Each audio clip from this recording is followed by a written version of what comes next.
Hello there once again, fellow peregrinos. Welcome to El Camino de Santiago Pilgrims podcast, where we talk about planning, preparation, and packing for walking El Camino de Santiago, as well as tips, tricks, and hacks to make your journey along the way a lot more enjoyable. To that end, this week we are in expert company because we are talking to Umberto Di Venosa, who is actually a Frenchman living in Ireland but with Italian origins, a man of a very, very colourful history. And he is the CEO of Follow the Camino, which is the first ever Camino de Santiago tour operator that's been in operation since 2007. They have organised tours for thousands of pilgrims from all over the world. Their mission is to organise sustainable and seamless holidays that provide incredible memories whilst still caring for the planet and its future. Before we talk a little bit about that, that's my dog also adding her thoughts to our podcast. So, hello, Pearl. Umberto, take us back to when you first walked the Camino yourself and why you decided to go. Hi, Bradley. Well, I originally started I was more into rugby than walking beforehand, and through basically creating a walking holiday business and website called One Foot Abroad, I discovered one of the destinations that we were offering at the time was the Camino. So in 2007, in order to operate some of the Caminos, I went on to my first hikes, and these were the Portuguese way and the English way, which I did side by side in December. So that was my first encounter, I suppose, with the Camino. And at the time, I was not booking places because I tried to clock in as many miles a day as I could because it was for work, believe it or not. So my walking days were more 30, 40 kilometers than the 20, 25 we offer to our clients. And that's that. So as you can imagine, in December in Galicia, back then it was pretty quiet and I didn't meet any other pilgrim back then, although I had a great time meeting local people, different accommodations and so on, and then the fabulous Santiago itself. Okay, so your first experience was the Camino Portuguese and the Camino Inglés. How do they compare to the Camino Frances, which is the most celebrated, the most fabled Camino that most pilgrims walk? For me, landscape-wise, they are similar, okay? Where I would see the difference would be more in amenities. Picture yourself on the French way. I don't know if the listeners have walked the French way already, but the French way, you would have a place to eat or sleep every 5 kilometers or so, so every hour and a half. So you're pretty safe. When you are on the English way, for example, because it is much less travel, you would have some days, especially off season, where there isn't much to eat. So you would be very thoughtful to bring a picnic some of the days.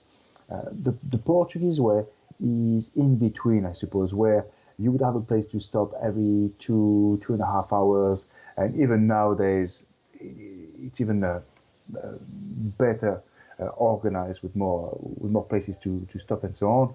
So that's how I suppose I would compare them. The French way would be a route that people would follow because there are many guidebooks written about it, a lot of information about it, and so it's kind of a safe place. When you go onto the other routes, it's maybe because you want to have a different angle. Maybe you're British or Irish and you want to walk the English way, and that's fine too. It's really beautiful as well. So that's not just less buzz as on the French way. And the Portuguese way, same thing. You don't have to be Portuguese to walk the French way, the same way that many people are not French and walk the French way. But the Portuguese way would be kind of good middle ground, I suppose. Yeah, I mean, you've got many amenities as well, like you have, especially if you're walking from Porto to Santiago, whereas from Lisbon to Porto, I found that those amenities are few and far between, and you have to walk longer stretches. Imagine that you were going to take one of your groups tomorrow, for example. Just imagine. What would be the first three things you tell your pilgrims to put into their backpack three most important things? I would say light backpack, a rain jacket. On the Camino, you never know. Then a bottle of water, 1 liter is enough. And then just a few few coins or notes to get a sandwich along the way. I suppose once you're warm and dry and have a few bob to eat and be hydrated, you will survive, you know? Yeah. And I guess you see many of the pilgrims that I guess would walk with, follow the Camino, maybe first time pilgrims. And is there often some mistakes you might see them make at the start or during their Caminos that you'd tell them to be aware of, things to look out for? Yeah, look, a lot of the work we do is actually planning and teaching slash coaching people. What I mean by that is you're right in the sense that a lot of people contact us because it's their first Camino experience. Never mind the Camino, they've never walked for 2 or 3 days in a row. You know, who has anyway? You know, unless you're into hiking and so on. It's not something that many people do. Anyway, when they come to us, it's because they see the Camino as this great journey full of history in Spain, sun, good food, good wine, and so they want to do that. One of the first mistakes we see is when people don't know about it and will try to what I call maximize. What I mean by that is that they will try to say, oh, well, I would like to see as much as possible in a week or in 2 weeks or in a month, whatever the duration. And as they think about that, they might start to stretch distances. Oh well, I'm quite fit, and I'm sure I can do 30 kilometers a day. So whenever we speak to a future pilgrim, we kind of spend a good 5 minutes to ask them questions to see who are they, are they what sort of age, what sort of fitness they have, and depending on that, also why are they going there. If it is somebody who is going alone, we might think that they need a bit more crowd around, a bit more crack, a bit more atmosphere. If it is somebody or a group, we will see maybe we want to have them in a better accommodation, nicer cities, maybe upgrade them a bit. But it all depends really. Um, so, and because of that, we might start to talk to them into what they should do. What I mean is that we never impose anything to people, but we really coach slash advise people. That's really important. What we want is that distance or more is not the better. What I mean is that walking the Camino, if you've never walked before for 5 hours, which is most of the first timers, 30 kilometers is doable the first day. Second day, third day, so, and you might get injured and so on. So there is really something that people need to be aware is to manage themselves. The secondary thing I would say is that you also need to enjoy it.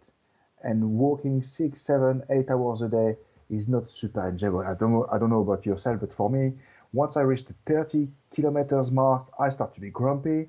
35, with a couple of swearing words coming out of my mouth, and I can tell you that when I still haven't found my accommodation by kilometers 37, it's like, enough. So not that I cannot do it, it's just I know I'm going to pay it back the next day. So it's finding the balance between traveling enough distance to be making progress, but also not doing too much that you don't enjoy it along the way, and knowing where that sweet spot is. Exactly. And look, the Camino is not a question of quantity, it's a question of quality. The journey is inward rather than outward. So I can tell you, I've heard very grumpy clients that had booked 30, 35 kilometers, and if they get lost one of the days, it adds them 2, 3 kilometers, and they say, oh, the stages are too long. I said, look, this is why we usually offer between 17 and 25 kilometers. We believe it's the sweet spot.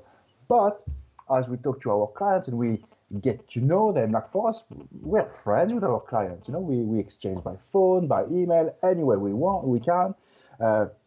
We'll usually say, look, if you're walking 20 kilometers, it will take you 4, 5 hours. It's okay, it's good. You leave at 9 o'clock, you walk for 2 hours, have a coffee, walk for another 2 hours, have your lunch, and then you arrive in your accommodation within a half an hour of that, or something like this. And all that depends on the day. If you're on a sunnier day, some people might take their time and take loads of pictures. If you're on a wetter day, which happens too, you might be a bit more chop as you walk. So all that is to leave that buffer zone so that you don't push yourself too much and start not enjoying the whole thing. You need to talk to people. You need to stop by places. You need to steal a couple of grapes from the vineyard next door. All of these things, which I believe are part of the Camino. And I'm afraid that if you're on a clock, you won't have time to look at these things as much and with as much comfort and enjoyment. And also, I found if you do end up walking more than that 30 to 40, you're often too tired when you finish walking at the end of the day to present the best version of yourself to your fellow pilgrims. Like you said, you feel a little bit grumpy and you maybe don't feel like socializing as much, whereas that's where, like you said, the magic of the Camino is. So is finding that sweet spot, which you yourself say is between 17 and 25 kilometers, and you've still got enough gas in the tank to enjoy the sights, the sounds, the smells, and the camaraderie with your fellow pilgrims as well. And I guess, yeah, we don't in our daily lives often walk those distances day after day after day. So is there any quick training tips or hacks that you can give so they can slowly prepare their bodies and their legs and their joints for pounding the turf for so many hours? Yes, for sure. The first thing is that doing something is better than doing nothing.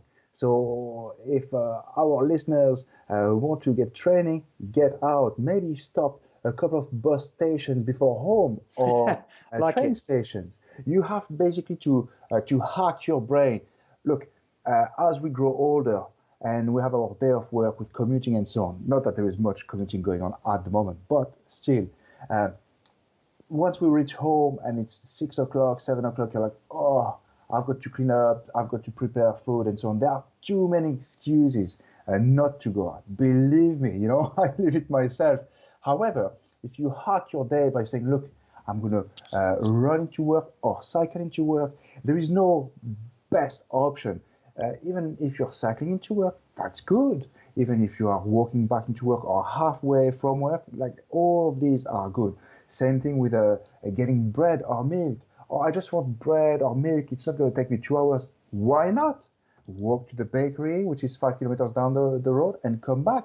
You know what? It will have given you a half day out. Hopefully the weather is nice.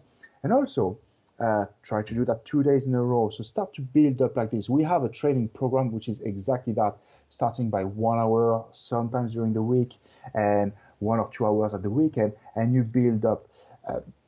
It is not an army training, but it's to push yourself. More than physically, I believe that the Camino is a mental journey and a mental fight. Everybody can walk for 5-6 hours. Believe me, like I've seen some fitter people and some less fit people. They can go on. They won't go at the same pace, but they will keep going.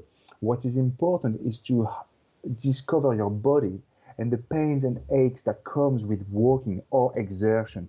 If we don't walk for 5 hours daily, we're not used to this. We're not used to feeling tired, to feel this little itch on the foot and the legs with a bit sore muscles. So you have to push yourself beforehand to make sure that you have a more enjoyable journey. Okay?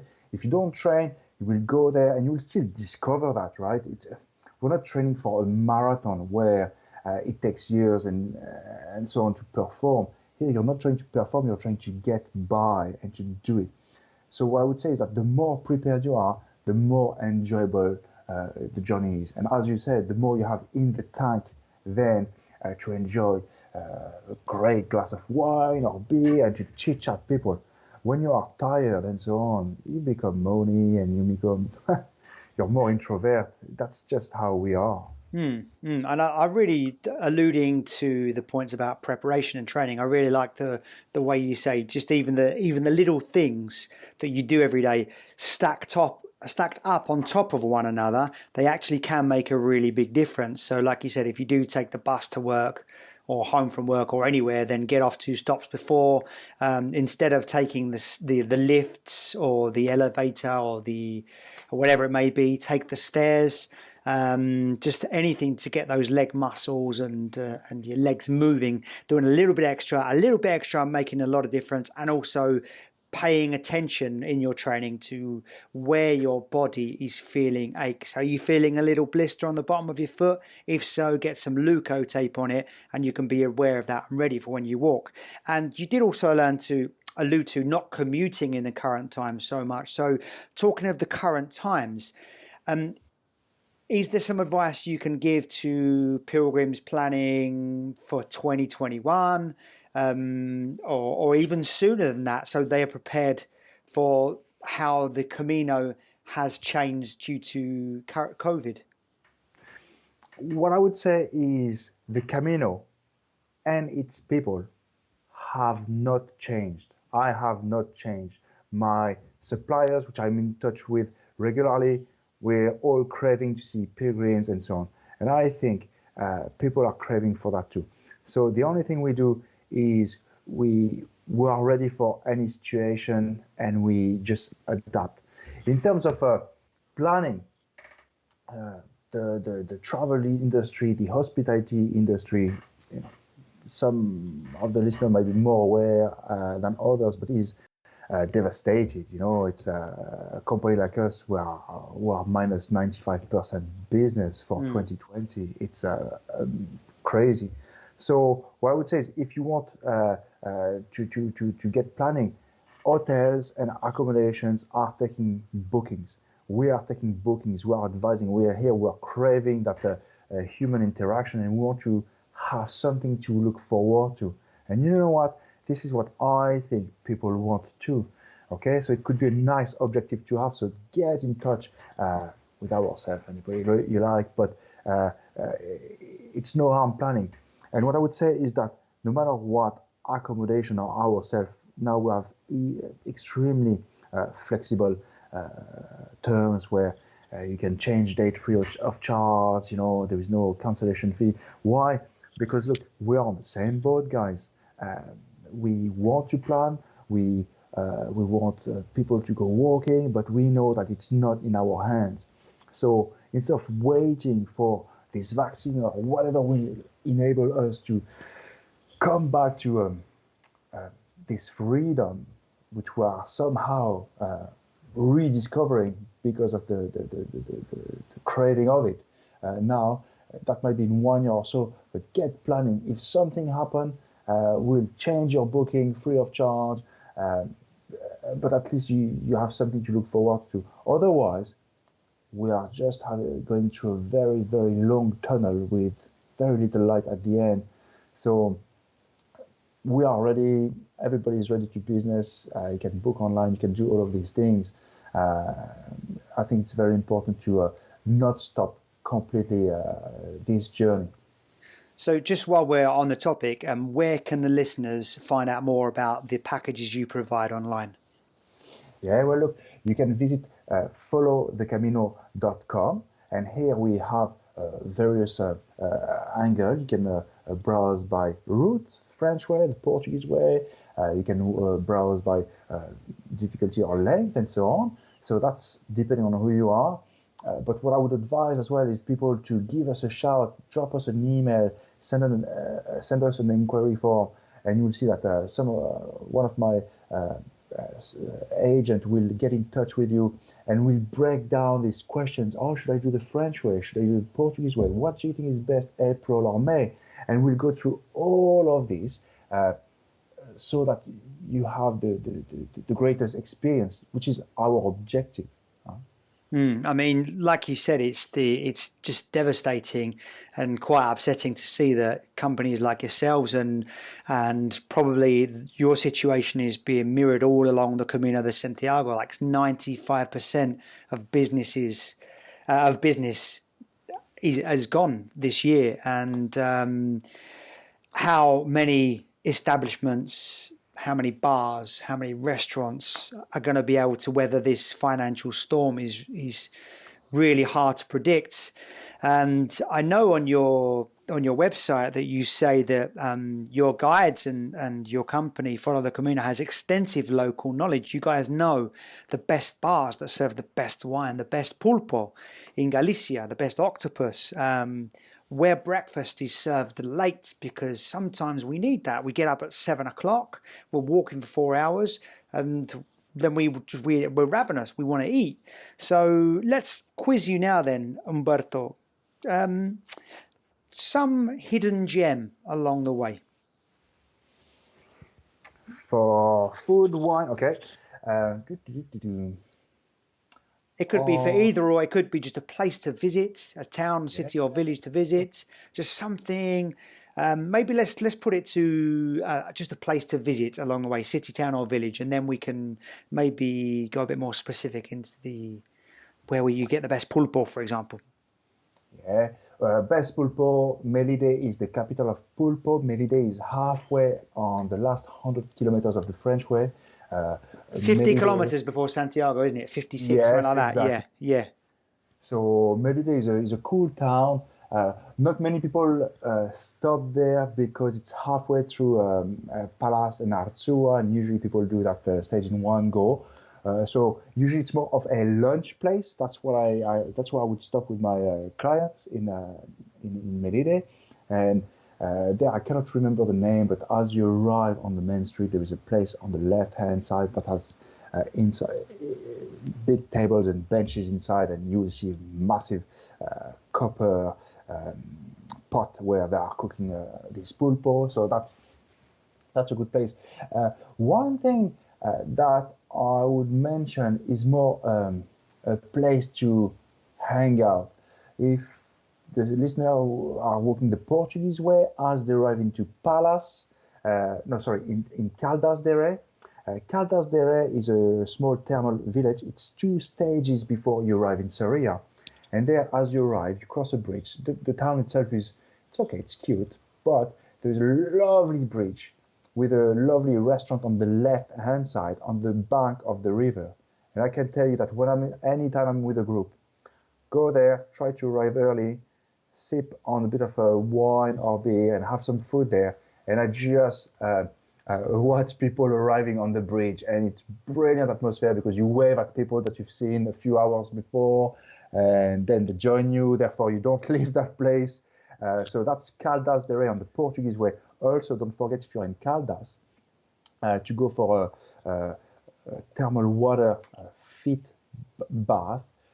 It's just behind that cafe. It's really nearby that bridge. So if you ask anybody there, it's 70 meters away, and you can sit on a lavatory and have your feet nice and cozy in there. Yeah, I did that in December in that thermal bath. My wife and I stuck our hands in just to check if it was actually hot, and you see the steam coming off it. It's incredible, and so that is a brilliant recommendation. The thermal spa in Caldas de Reis, and if I'm not mistaken, maybe it's the same place I had some wine and tapas in Caldas de Reis. It's like a tapas bar, or it's a cafeteria with a terrace on the left-hand side as you arrive. Yeah. And for me, I love the landscape there. They have great drinks, like lots of places on the Camino, so it's not bad. In Santiago, maybe, if you want some tip, there is a great tapas bar called La Taberna do Bispo. It's on the main pedestrian street, Rua do Franco. It is quite famous. It is amazing food. Like for us grown up, it's like being a candy shop. You see these tapas with a chorizo, with tuna, with little peppers, the pimientos de padrón, and you're like, oh, which do I want? And it's extremely hard to choose. So just pick a couple at a time and share with people. That's one of my favorites as well when I go down there. Yeah, I mean, that was the La Taberna de Bibo, you said, correct? Do Bispo. Do Bispo, excuse me, La Taberna do Bispo. Okay, so look out for that. The Pulpo in Melide, and of course the foot spa and the tapas bar as you walk in to Caldas de Reis on the Portuguese Camino. So some great recommendations there. Thanks a lot. And I wonder that you did mention tips there, and I did see on your website that if the listeners sign up to your newsletter, they get some free Camino de Santiago tips. So could you give us a couple of tips maybe from that specific email, or a couple of Camino Yeah. tips? For us, what we find is that the Camino is both simple, it's a pilgrimage trail going to one spot only, and complex in the sense that where should I start, where should I finish, what's the best suggestion? So a few tips is to first decide on what you want in a few instances. I want to walk for 1 week or for 2 weeks. That's very important. If your answer is I don't mind, okay, it's two different things, right? Then is do you want to reach Santiago? And whatever duration you want to go for, you will start that far away from Santiago. So that's usually how we go, unless you want to start in Saint Jean and make it all the way. So that's the type of things. Some other tips we give, for example, would be on shoes, where some of the last 100 kilometers on the Camino, the Portuguese way, the French way, you will be fine with runners, right? It's you can walk with runners. If you are on other terrain where there is a bit of mountains, you might need something sturdier. But for example, no hiking boots as such. You don't need boots. I know that people think they're going hiking and they need hiking boots. It's a bit counterintuitive. But the Camino is so, the path is so slick, or it's dirt track. It's not mountainous. You don't have rocks, boulders, and stones. It's just dirt track. A few times, maybe for 100 meters, you have a terrain which is more eroded, and you'll have these stones. But it's not worth bringing your big 800 grams of shoe hiking boots for these passages. It's better that you have something like a trail runner or a trail shoe. So these would be the type of tips we would give to people. Yeah, great tips. I mean, I can only remember like maybe two occasions when I thought like boots were probably necessary, and that was coming down from Cruz de Ferro, where there's some kind of bouldery type terrain and uneven terrain and slippery and stuff like that. Kind of going into Ponferrada, if I'm not mistaken. And the other one was potentially coming down from Alto del Perdón, where it's a bit kind of loose shale and stuff at times. But really, like you say, trail runners, something a lot lighter than an actual hiking boot really isn't necessary for the majority of the way. So I would agree with that as well, personally. And I wonder if we can take you back to your own Camino, Umberto. As a rugby player, this is something very different from you. You know, you're used to full contact, intensive sport. It's very extreme in terms of the force and the effort you have to put in. Then something as light and calm as walking for so long and for so many days in a row. Does one specific albergue stand out to you and your experience, and one you'd recommend others go and try out? I wouldn't have one. I enjoy saying, for me, it's more a situation. There is not. I haven't stayed myself in most of the albergues, right? Just mind that this is not what I do most for my customers. But there is some in Cebrero. There are some nice albergues that are brilliant. I wouldn't have one that stood out as much. Some nice places that people might want to stop is in a guest house we do in Aquereta. That's 5 kilometers after Roncesvalles, which is the first stage after Saint-Jean-Pied-de-Port, the start of the French way. So this is something which has been used in the movie The Way. This is one of the... And the name of the town again? Aquereta. Aquereta. So how many kilometers is that after Roncesvalles? 5 or 6. Okay. And that's where they stayed in the movie The Way? Yes, that's right. So that's a very nice kind of tall old house, like it's a few 100 years old. in clay, big chunks of wood, big. So this is really, really nice. That's a really nice recommendation as well. So Akereta, just 5 or 6 kilometers after Roncesvalles, and you can be following in the footsteps of Martin Sheen. Yeah, that's right. Okay, and from your own Camino, Umberto, would you say that you said that you want to organise incredible memories? What's an incredible memory for you from your own Camino? It is a bit of a recipe. What I mean by that is that nowadays we are used to standard of service, and this is well because we get, oh, I want to do the Camino 3 star all the way, and people are used to that, and it's hard. We're used to that. So an incredible experience. It's something that is real. Uh, is the best that can happen. So, for example, this is why when we organize a trip, we try to have a combination of hotel accommodation because people like that sort of professional service, reception 24/7, and so on. But we try to slot in on every week 1 or 2 guest houses, such as the one in Akereta or some other Casa de Acivro in Opino, and so on. Why? Because we, as human beings, we like our standard of service. We like to have our comfort, our bath, for example. We like to have things easy, especially when we're tired. We want to go to the bar anytime. So an hotel is good for that. If you're going to a guest house, maybe the owner is checking in another 2 or 3 people, well, you'll have to wait 5 minutes for your drink, for example. So it might be more beautiful in a more pristine place, but it's not big enough that they have 5 staff going on around. And that for most people, they were not used to that, just because of the holidays that are mainstream.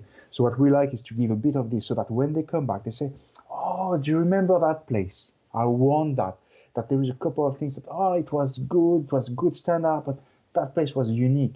And you see, if you've got standard of service, if you are in a Holiday Inn all the way, they're all the same anyway. Whereas if you change slightly, you can see the difference, and it's always a trade-off. If you are going to a guest house is rarely in the middle of the town. Therefore, you miss out a bit on the atmosphere in the village, but you gain in this unique place you are, which is 5 kilometers from the village. So, it's always a question of trade-off. If we have a single person, for example, we will always leave them in the town. That means that we might not give them the guest house, but we'll keep them with the other people they will have met during the day. So that's what we like doing. It's common sense. Our clients are our friends. We organize the trips the way we would like them to be organized, no more, no less, really.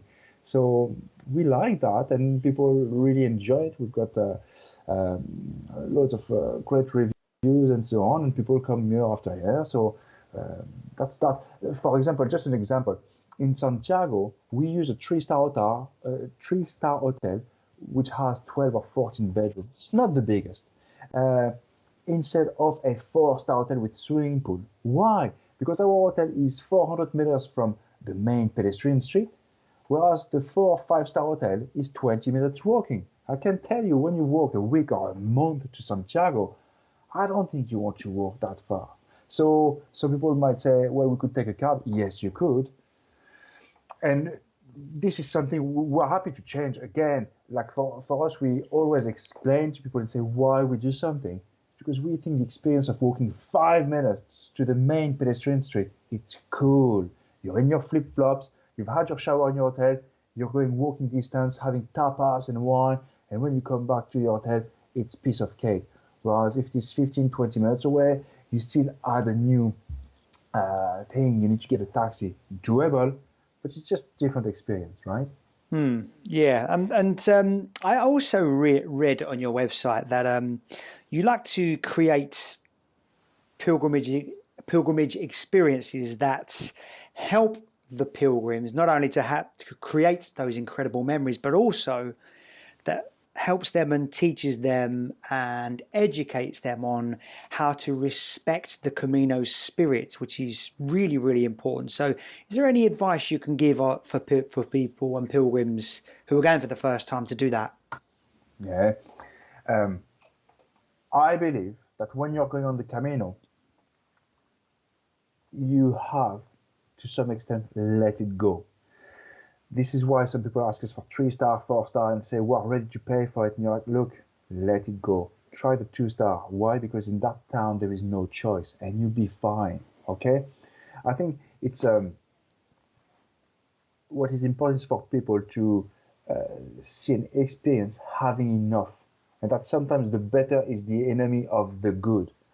If you're booking a tour which is 3 or 4-star all the way, but you have transfers every second day to your accommodation, I don't think it's enjoyable.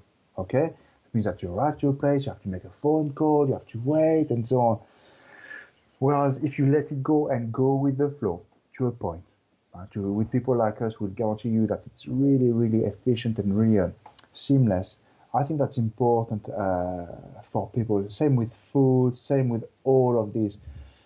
Look at it this way. Wine on the Camino, wine that goes with the menu of the day, okay? It's usually not great wine, okay? It's arguably sometimes not good at all, but that's what you have with the price you're paying. It's quite enjoyable. So that's what you have now. If you want some better wine, you can ask for the wine list, for example. But that's something we're not used to, because whenever we go for a meal at home, we have a wine card, and here it's more, look, this is what you have. Go with the flow. Obviously, you have to enjoy it as well, but you need to learn that. And I think that's one of the, I don't know if it is the teaching, but for me, I don't want to control everything on the Camino. I remember our group once arrived. We were going to arrive on the Plaza do Bradorio with a group of a charity group that we ran. And the group leader, a couple of days before, they were asking me to organize champagne on the main square. And I couldn't do that. I said, look, I don't do that.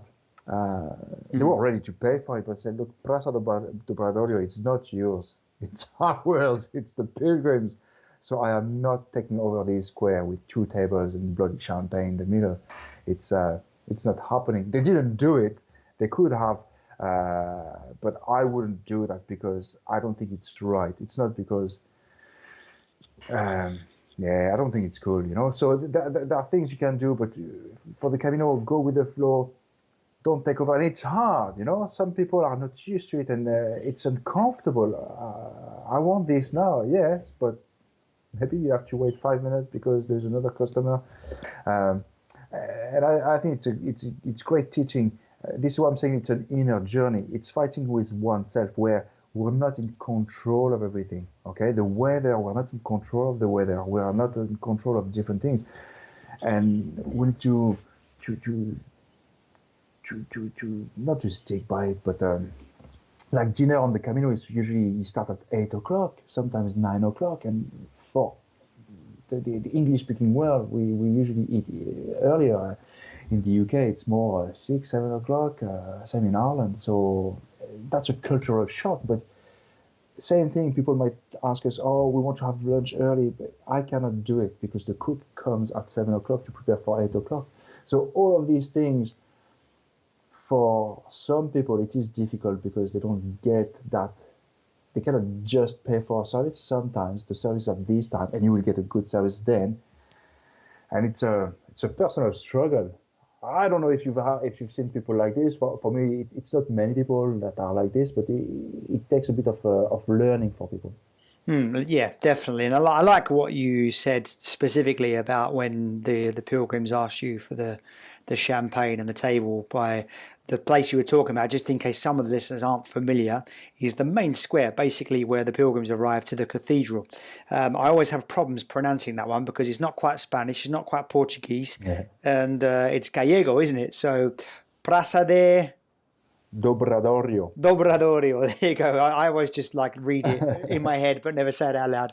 And yeah, that's where the pilgrim reunions take place. And you said it's ours, it's not theirs. And so that to me gives me confidence that if I was to sign up with Follow the Camino, that I would actually be getting the authentic pilgrim experience, and that can be whatever anybody wants it to be, and that's a matter of opinion. But to me, I agree with you, but that does respect the spirit of the Camino, which was the question I asked. So it's really nice to hear that, and I just wonder if anyone's thinking about walking the Camino and they're 50-50, they're not sure, they maybe want to do it, maybe they want to do it, they really want to do it, but they're also scared. Maybe they've got too much work or commitments, family, personal, professional. How could you tip them to the 60, 70, 80% to go? Look, excuses, there are so many for us not to do things. Procrastination, we have so many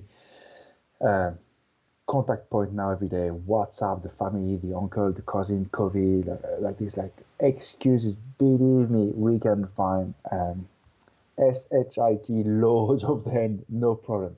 So at some stage, if you want to do something and you're not sure, it's to see that it's for yourself, and it's to experience it, to see if you're able for it. And I can tell you that you are able for it. I've worked with a Swiss lady who was overweight, had an open heart surgery 2 years prior, and she was walking. Now, mind that she was very slow, and she was extremely slow, but she was going one step at a time, and she made it. Yes. I worked with 76 years old lady. She was brilliant, not a bit boom, boom, boom, boom, boom, and she enjoyed it. What I'm trying to say is that while some people take something different. Some people more the atmosphere, some people more the landscape, some people more the food. I have no idea what you will take. But what I know is that you will get something guaranteed, whether it's through the service and the food, the wine, or maybe it's through meeting people. Why? Because you're all on the same journey to that same place. And you know that yourself. After 2 or 3 days, you start seeing again that woman with the pink runners, and she's from Australia, because when she ordered a cafe con leche, cafe con leche. So you recognize that. Or the guy with the blue jacket that, I don't know, working the same trade, and you get these people. So whether it's on landscape, culture, history, people, yourself, you're going to be sticking to yourself for 5 hours a day. And that can be a challenge. You never get that time. So I think excuses, you'll find many, and stick to them if you wish so. But if you want to grow up, for me, I see the Camino as a way to fly off your own wings. Is, yes, I can go and walk and I won't get lost. And if I get lost, somebody will be here to hold my hand. There are other pilgrims. If you think that you are not fit enough, just think again. I've been there. There is always somebody fitter or less fit, and that's just what it is. And I can tell you that as you see that, it encourages to go. When I see this old 76 years old lady walking and so on, like for me, I'm like, whoa, I want to be like this. Inspiring, yeah, inspiring. Yeah. And if they are younger and they have the crack, they have the guitar, the change, everybody brings something.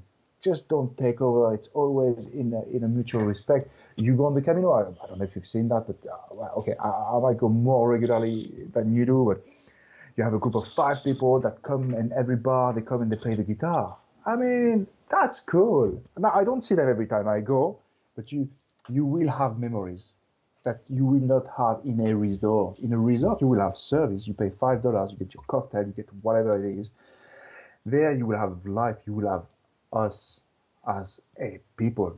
Same pair of shoes, same pair of jackets. Some have more money. They have the big Gore-Tex Pro jacket. Some people have less money and they've got some awful clothes. But you know what?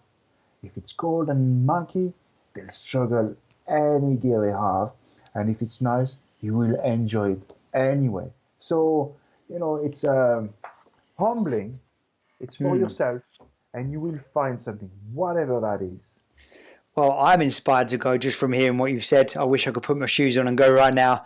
And I really, really like the story, what you said about the 76-year-old lady who you said, she wasn't so fast, but she just put one foot in front of the other, day after day. And she got there in the end. And I think that's great symbolism for actually the moment when you make the decision to walk the Camino, because your Camino actually begins in that exact moment.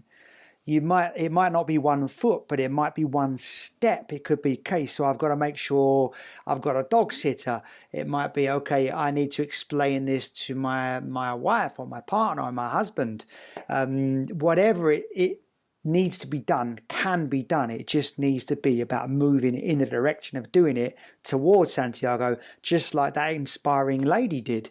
And I love the way you mentioned, you're going to see people from all over, all walks of life, different kinds of people. They're going to be young pilgrims, old pilgrims. Everybody brings something different, and this is why it's such an amazing experience. So I completely agree with everything you said there. And just one more time before we finish, where can the listeners find you online? Just to remind them. Yeah, sure.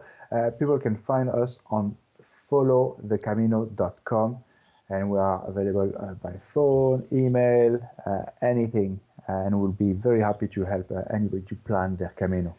Umberto Di Venosa, thank you so much for your time this afternoon. Thank you for everything you've shared in this episode, all of the tips, the granular information about those little bars in Melide and Caldas de Reis, for giving us an idea of how you respect the pilgrim spirit and the Camino spirit along the way. And I just want to wish you every success for 2021 and hope things pick up for all of us. And Ultrea, buen camino para siempre. Thank you, Bradley, for having me.